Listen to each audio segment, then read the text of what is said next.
काफ़ी समय पहले की बात है। प्रतापगढ़ नाम का एक राज्य था। वहाँ का राजा बहुत अच्छा था, मगर राजा को एक सुख नहीं था कि उसके कोई संतान नहीं थी। और वो चाहता था कि अब वह राज्य के अंदर किसी योग्य बच्चे को गोद ले, ताकि वे उसको उत्तराधिकारी बना सके और आगे की बागडोर को सुचारू रूप से चला सके। और उसी को देखते हुए राजा ने राज्य में घोषणा करवा दी कि सभी बच्चे राजमहल में एकत्रित हो जाएं।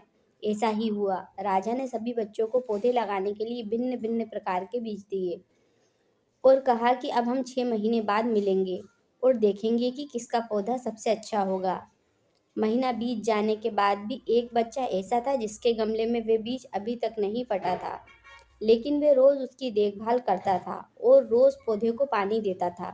देखते ही देखते 3 महीने बीत गए। बच्चा परेशान हो गया। तभी उसकी माँ ने कहा कि बेटा धैर्य रखो, कुछ बीजों को फलने में ज़्यादा वक्त लगता है। और वह पौधे को सींचता रहा। 6 महीने हो गए। राजा के पास जाने का समय आ चुका था, लेकिन वे डरा हुआ था कि सभी बच्चों के गमले में तो पौधे होंगे और उसका गमला खाली होगा। लेकिन वे बच्चा ईमानदार था और सारे बच्चे राजमहल में आ चुके थे। कुछ बच्चे जोश से भरे हुए थे, क्योंकि उनके अंदर राज्य का उत्तराधिकारी बनने की प्रबल इच्छा थी। अब राजा ने आदेश दिया। सभी बच्चे अपने अपने गमले दिखाने लगे, मगर एक बच्चा सहमा हुआ था, क्योंकि उसका गमला खाली था। तभी राजा की नज़र उस गमले पर गई। उसने पूछा, तुम्हारा गमला तो खाली है? तो उसने कहा, लेकिन मैंने इस गमले की 6 महीने तक देखभाल की है।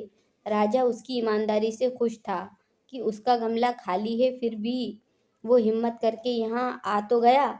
सभी बच्चों के गमले देखने के बाद राजा ने उस बच्चे को सभी के सामने बुलाया। बच्चा सहम गया और राजा ने वह गमला सभी को दिखाया। सभी बच्चे जोर से हंसने लगे। राजा ने कहा, शांत हो जाइए, इतने खुश मत होइए। आप सभी के पास जो पौधा है वो सब बंजर है। आप चाहे कितनी भी मेहनत कर लें, उसमें कुछ नहीं निकलेगा। लेकिन असली बीज यही था।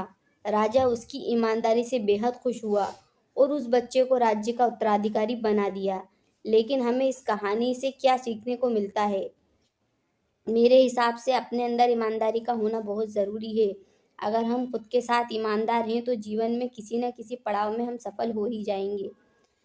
आपको अगर हमारी ये कहानी अच्छी लगी हो तो हमारे चैनल को लाइक शेयर एंड सब्सक्राइब करें। Thanks for watching.